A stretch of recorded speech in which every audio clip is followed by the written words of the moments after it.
सबसे पहले तो मैं माननीय प्रधानमंत्री श्रद्धेय श्री मोदी जी का अभिनंदन करना चाहता हूं।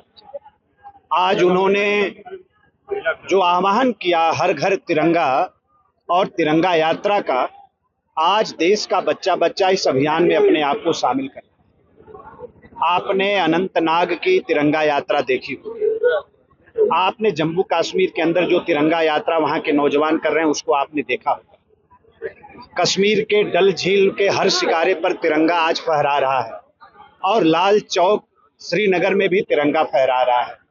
तो आज भारत की धरती पर नभ से लेकर थल से लेकर जल से लेकर हर जगह आज चारों तरफ आपको तिरंगा देखने को मिल रहा है। ये बहुत हम सब लोगों के लिए सौभाग्य की बात है और ये राष्ट्रीय पर्व है। इसी तरह लोगों को मनाना चाहिए और खास तौर पर वर्तमान में जो परिस्थिति है, जिस तरह से भारत विरोधी ताकतें हमारे नौजवानों को टारगेट कर रही हैं, उनको लेकर कुछ नए नए प्रयोग करने की जो कोशिश हो रही है, उसका एक ही जवाब है कि राष्ट्र से भरी भावना पूरे देश में उसका निर्माण किया जाए।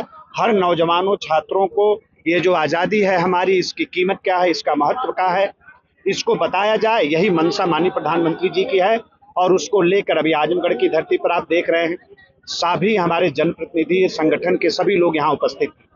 अभी बारिश में भीगते हुए सब लोगों ने तिरंगा यात्रा निकालने का काम किया है। हम सभी लोगों का एक ही संकल्प है, माँ भारती का ये तिरंगा आसमान की बुलंदी तक छुए, भारत विकसित राष्ट्र बने। जो सपना हमारे नेता का है, हमारे मुखिया का है, उसको चरितार्थ करने के लिए हम लोग पूरी ताकत लगाने का तिरंगा यात्रा के साथ साथ वंदे मातरम को भी अब हर जगह लागू कर दिया गया है और मदरसों में भी कहा गया है कि इस तरह से बिल्कुल वंदे मातरम।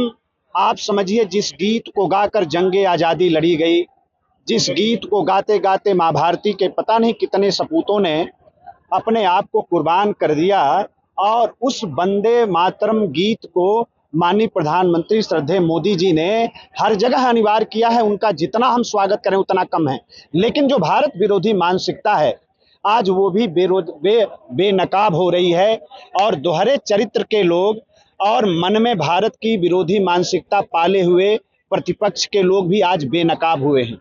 आप देख रहे हैं चारों तरफ वंदे मातरम गीत का भी पार्लियामेंट में विरोध हो रहा है। आप समझिए, कल्पना करिए देश कहाँ खड़ा है और कितना जरूरी है ये तिरंगा यात्रा और माननीय मोदी जी का अभियान कितना जरूरी है।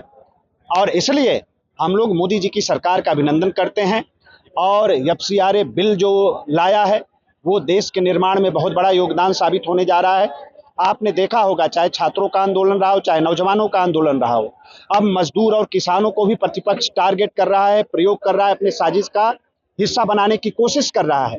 सबका एक ही उद्देश्य था कि देश की संसद में FCRA बिल मोदी जी की सरकार न ला सके। जो बाहर का पैसा है देश में आता है और देश के खिलाफ लगाने का काम होता है, उसको रोकने की जो कोशिश भारत सरकार कर रही है, उसको विफल करने के लिए प्रतिपक्ष एकजुट होकर ये तमाम साजिशों को अंजाम दिया। लेकिन आज प्रतिपक्ष पूरी तरीके से बेनकाब हो गया। कह रहे हैं कि हम FCRA बिल का विरोध करेंगे। हाँ, तो ये कौन सी मानसिकता आप बताइए।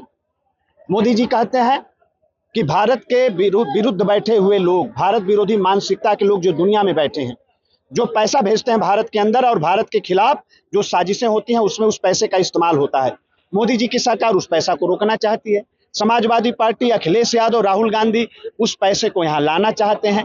ये भारत विरोधी मानसिकता से सब ग्रसित हैं, आतंकवादी मानसिकता से ग्रसित है समाजवादी पार्टी और अखिलेश यादव, राहुल गांधी, और इन लोगों के बस का नहीं है समाज का निर्माण करे और देश का निर्माण करे।